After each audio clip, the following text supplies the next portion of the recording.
In April of 2010, a young, beautiful, and adventurous girl began a solo trek through Nepal's Langtang National Park. I'm sure that everything seemed right in the world as she started off into the mountains, staring out at scenery that's so unbelievable that you normally only see it in screensavers. Unfortunately, this journey that started out so magically would end in total tragedy and heartbreak. Aubrey Sacco wouldn't have known it at the time, but as she crossed the border into Langtang National Park, she was marking the start of a mystery that would last for over a decade and counting. This mystery would have her family flying across the world on a whim multiple times.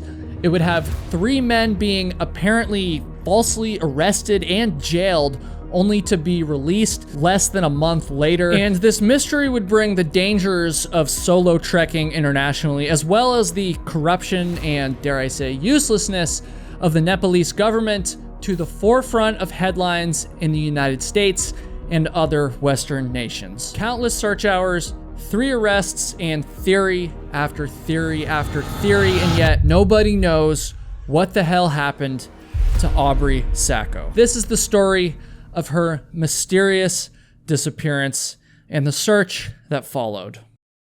So you're probably already aware of this by now, but this story is about to get quite disturbing.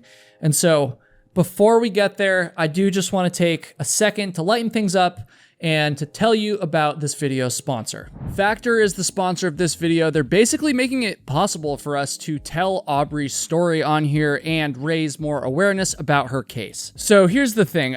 I'm not really having like shared family dinners every day. And so until recently, I would literally cook an entire meal just for myself for lunch and dinner twice a day. I don't really like leftovers, so I would just do all of this from scratch twice a day. And don't get me wrong, cooking can be really fun sometimes, but if I'm like in the middle of trying to work during the day for lunch, for instance, or at the end of the day, I just want to relax. And so stopping and taking the time to make a whole meal from scratch, it just kind of interrupts my flow, and it's just something I don't really feel like doing a lot of the time. So this is where Factor comes in. Factor takes out the stress of meal planning and cooking, and it sets you up for success. You can skip those grocery store visits. Nobody likes that. That's another thing that takes up way too much time. You can skip the prep work of making a meal, and instead, you can get yourself some chef-crafted, dietitian-approved meals delivered, this is the best part, right to your door. One thing that is just so cool about Factor is that their meals are never frozen, which is something you're not going to find with pretty much any other ready-to-eat meals. Oh, and another thing that's so cool about Factor is that they have tons of different options for you. Things like keto, calorie smart meals, vegan and vegetarian meals, and so much more. Factor has saved me so much time without sacrificing the quality of my meals, by the way. That's obviously super important. In fact, it's even enhanced the quality of them. And the best part is that each meal, get this, each meal only takes 2 minutes to prepare. I think you're gonna love it. So what you should do is head over to factor75.com or click the link below right at the top of the description there and use code KyleHatesHiking50 to get 50% off your first Factor box and 20% off your next month of orders. That's an incredible deal. One more time, code KyleHatesHiking50 at factor75.com or click that link. Go get 50% off your first box plus 20% off your next month of orders. Clicking that link is also going to do this channel a massive favor, so thank you so much to everyone who always supports our sponsors. And with that said, let's get back to the story. In April of 2010, 23-year-old Aubrey Sacco was nearing the end of a 5-month journey throughout Asia. The Colorado native was fascinated with Eastern culture, and during her adventure, she had spent time in Sri Lanka and India. She wanted to end this epic trip on a high note, and so she planned to visit one more country before returning to the United States. That would be the country of Nepal. So with that said, let's take a virtual trip to Nepal together. Now, this trip is totally free for you, but you do have to hit the subscribe button to cover your admission. I mean, I think that's a pretty fair deal, right? Aubrey had graduated from CU Boulder in 2009 with a degree in psychology and art therapy. She loved yoga, and she was also an avid traveler with a great appreciation for the natural world around her. And so, given all of this, it's not surprising that she didn't just want to like visit Nepal's cities. She wanted to go and experience the beauty of Nepal's mountains, its rivers, and its valleys. Though there's definitely no shortage of places to go trekking in Nepal, the one that she chose for her week-long excursion was Langtang National Park in the Himalayan mountains. Langtang National Park encompasses miles and miles and miles of protected wilderness, and there's tons of trails and small mountain villages that lie within its borders. It's incredibly remote, and visitors are actually required to travel like 7 hours by bus from Nepal's capital city of Kathmandu just to reach the park's boundaries. On April 21st, 2010, Aubrey Sacco was fresh off this long bus ride, and she was eager to start her journey. She passed through a military checkpoint at the base of the Himalayas, and then she was off. The woman that was manning the checkpoint actually remembered seeing Aubrey. She like specifically remembered her,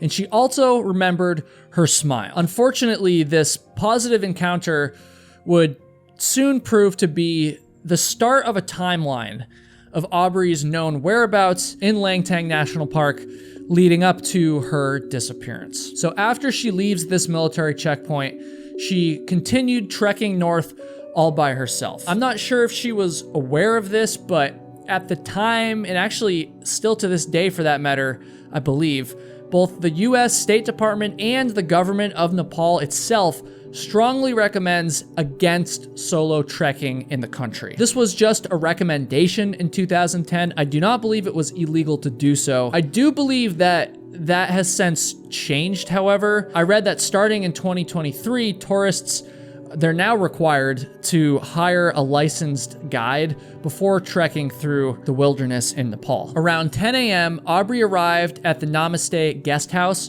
which was her final destination planned for the day. She apparently spent the rest of the day just hanging out and relaxing, taking in the scenery, and at some point she met a local trekking guide whose name I'm gonna have a hard time with, but I'm gonna try. His name was Renzing Dorji Yonzan. Aubrey and Renzin, we'll call him. Apparently these two were quite fond of each other's company, and they spent hours talking to each other that evening. Aubrey was eager to learn more about the local culture and customs, and in order to help her do this, Renzin actually gave her a copy of a book called, quote, Ethnic Groups in Nepal. Some people believe that Aubrey and Renzin may have spent the night together that night, but nobody really knows for sure what happened. We do know, however, that the following morning, the two of them, well, they split up. Renzin was actually traveling south down into the valley, while Aubrey continued her trek north up into the mountains. Her time spent with Renzin is an important part of her timeline moving through Langtang National Park. On the morning of April 22nd, Aubrey continued further into the mountains.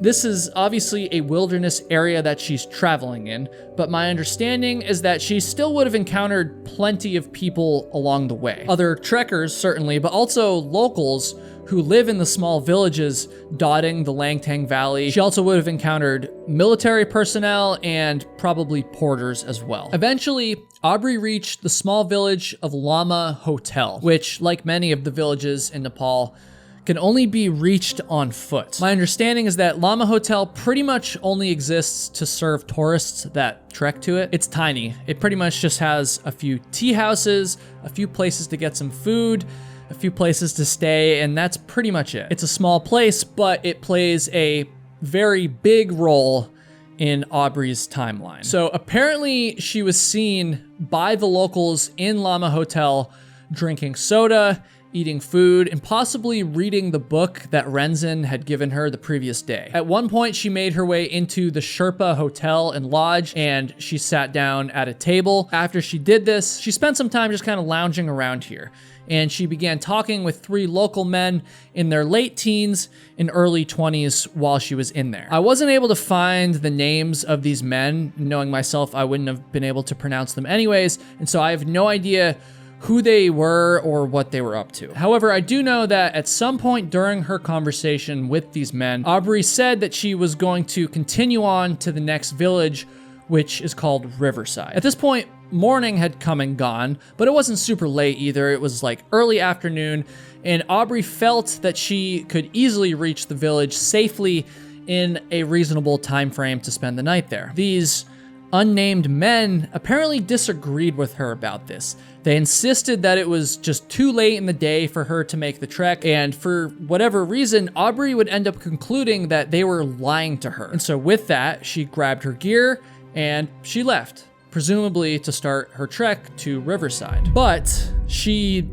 never made it. To this day, Aubrey Sacco has not been seen, dead or alive, since she departed the lodge in Llama Hotel. Aubrey was very good about keeping in touch with her parents back in Colorado. She apparently was emailing or calling them just about every day. I'm sure it was expected that communication would be tough while she was on her trek, because I mean, she's in the wilderness. This is a remote place, but once again, her trip through the Langtang Valley was only supposed to last for 1 week. So her parents didn't hear from her, and then after a week plus a few days had gone by, her parents did start to get incredibly worried. They got so worried, in fact, that they even contacted the US Embassy in Kathmandu. The officials at the embassy noted that there had been some political unrest in Nepal at the time, and that could have possibly delayed her travel. So maybe she was still out there in the national park, she was safe and sound, and she was just running a bit behind. This definitely seemed plausible at first, but as more and more days passed by,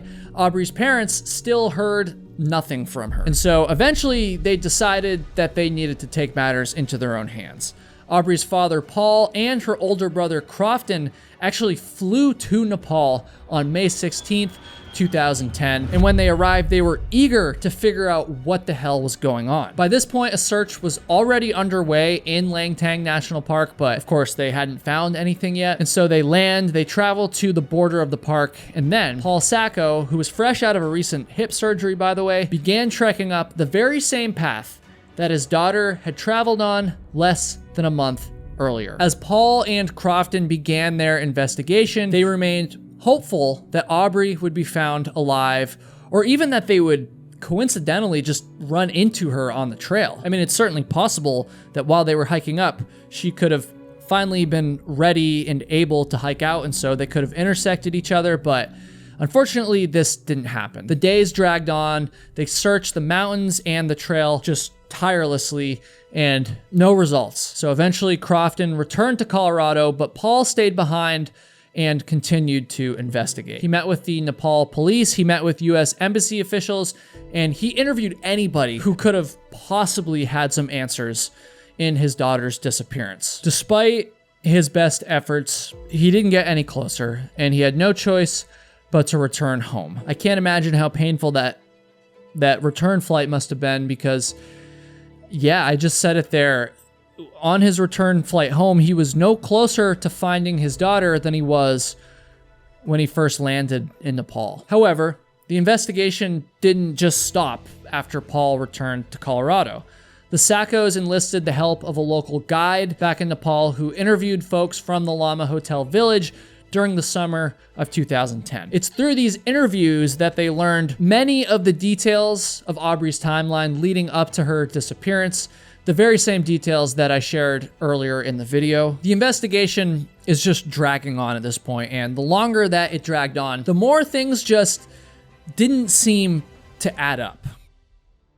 The Saccos arrived in Nepal again in July of 2011, and once again, they trekked to Llama Hotel in order to re-interview some of the locals that had reportedly seen Aubrey the year prior. This time, the stories that they were told were different. A few of the people they interviewed changed their mind And all of a sudden, now they're saying they had never seen Aubrey. Overall, they just seemed unwilling to provide any information, which was incredibly frustrating to the Saccos. And unfortunately, things weren't much better when it came to the Nepal police either. The Saccos were told that the police had conducted multiple searches for Aubrey, that they had interviewed and re-interviewed the villagers and this Renzin Dorji guy, and they had also apparently interviewed members of Nepal's army that were stationed along the trail that Aubrey was following. They were told all these things, and yet despite all of that, the Saccos began to doubt how seriously the police were taking their daughter's disappearance. Now, I don't know much about Nepal. I've never been there, but just from what I understand from researching, this country isn't exactly known for having the best justice system or investigative skills for that matter. Corruption runs deep, and this made it all but impossible for the Saccos to find a stable, trustworthy contact working for the government of Nepal. Now, I really hate to say this, but at some point it must have dawned on the Saccos that foul play could be the reason that their daughter vanished. I mean, of course, anytime someone goes missing, the possibility of foul play is always brought up and explored.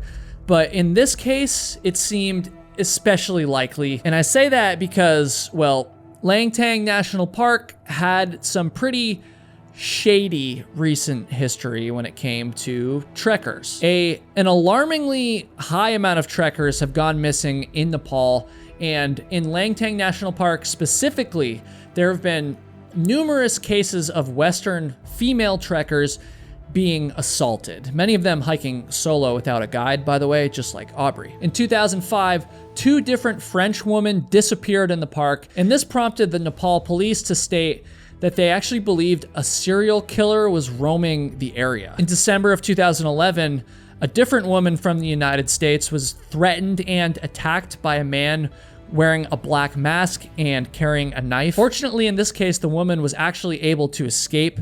But then a few months later, in May of 2012, a female tourist disappeared and was soon found murdered off of the trail in Langtang Valley. Coincidentally, but also disturbingly, both of these girls were 23 years old, the exact same age as Aubrey Sacco. And those are only a few of the disappearances and murders of trekkers in Nepal. The truth is that we really have no idea how many people have gone missing or run into foul play out there. The government doesn't really do a very good job of tracking or reporting these cases, and maybe that's intentional, maybe it's not, but regardless, we know that crime has been an issue for trekkers in Nepal. In fact, there's been so many disappearances that an entire website called missingtrekker.com has been created to document and spread the word about those missing in the country. And that should illustrate just how common this is. And so with some of these sketchy disappearances and crimes in mind, both of which happened before and after Aubrey disappeared, by the way, I imagine that foul play was certainly on the minds of Aubrey's family, in addition to the obvious grief and, of course, the lack of closure. And then, just when it seemed like things couldn't get any worse, Aubrey's family got the official news that she had been murdered and her killers had been caught. On August 1st, 2013, right around 8 p.m., the Saccos received a phone call from a Nepalese man that they had been working with on Aubrey's disappearance. This man said that his father, who lived in Langtang, had heard that not 1, not 2, but 3 local men had been arrested after they confessed to the murder of Aubrey Sacco. So within the day, the Saccos were communicating with the US Embassy in Nepal, and they were learning more details about what the hell had happened. Finally, over 2 years after Aubrey's disappearance, her family were starting to get some closure. The news of these arrests quickly made its way from local headlines all the way to national and even international headlines. There was just something about Aubrey's case that struck a nerve with people. I mean, I can't place my finger on it exactly, but if I had to guess, it's because of the positive energy that Aubrey just gave off. Even just from the photos of her, you can kind of see what I mean, right? She just seems so content, so happy. She seems like the kind of person that bad things just aren't supposed to happen to. An undercover investigation had been conducted in Nepal, and during the course of this investigation, one man had actually confessed to murdering Aubrey. Eventually, this very same man, well, he ratted on 2 other men, and with that, plus the alleged discovery of Aubrey's clothing at one of the man's houses, boom, case closed. Well, actually, that's how things would have gone if there was any sense of justice in this case and in the Sacco's world. Shortly after the Saccos received news of these arrests, around the same time that the story was just exploding across international headlines, the Saccos learned, in cruel fashion, that these arrests were a false alarm. Apparently, the men had changed their story, and the reports that the police had found Aubrey's clothing was just complete BS. The Saccos wrote on Facebook, quote, "The US Embassy confirmed again that the reports about Aubrey were prematurely leaked to the Nepal media and were inaccurate. This is what we were afraid might happen, as Nepal's media can be very unreliable. Although 3 arrests were made, the rest of the reports were wrong.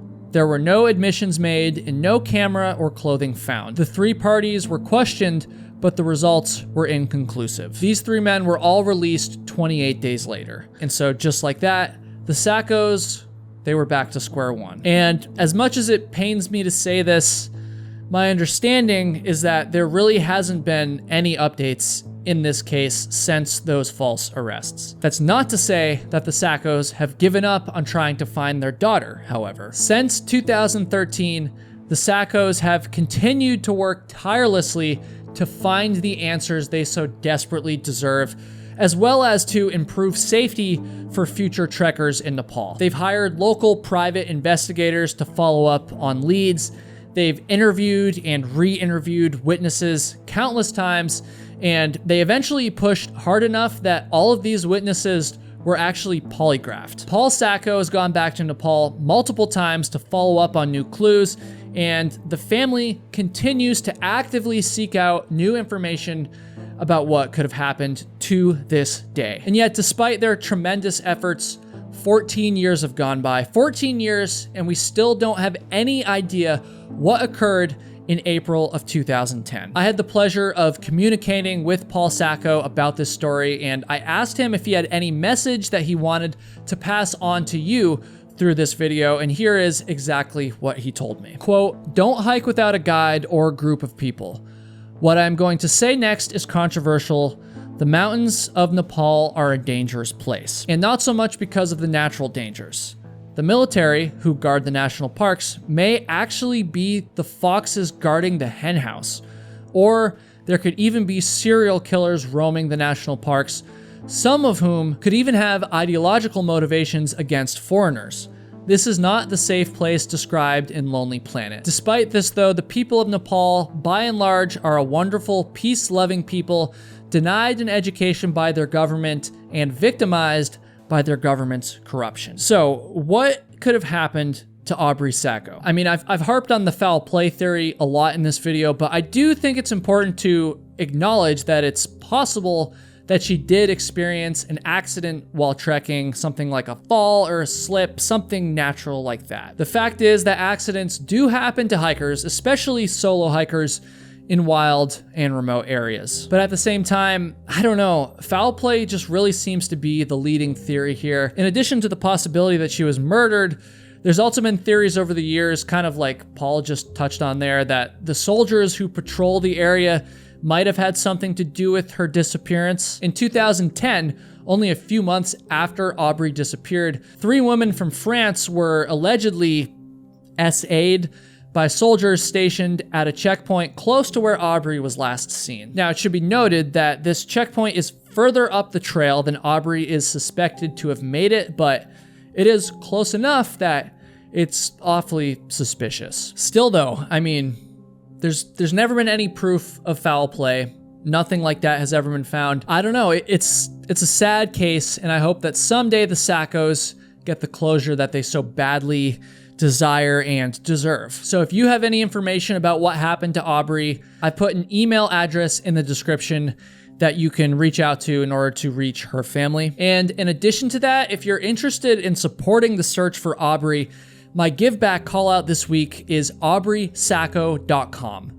You can go there, you can either make a donation, which is what I did, or you can purchase some art. I'm not affiliated with this website or the search fund in any way, but I did want to mention this because I feel for the Saccos. They were so kind in helping me make this video, and I just hope that my audience can help make a difference. So with that said, YouTube seems to think that you'll enjoy watching this video right here next.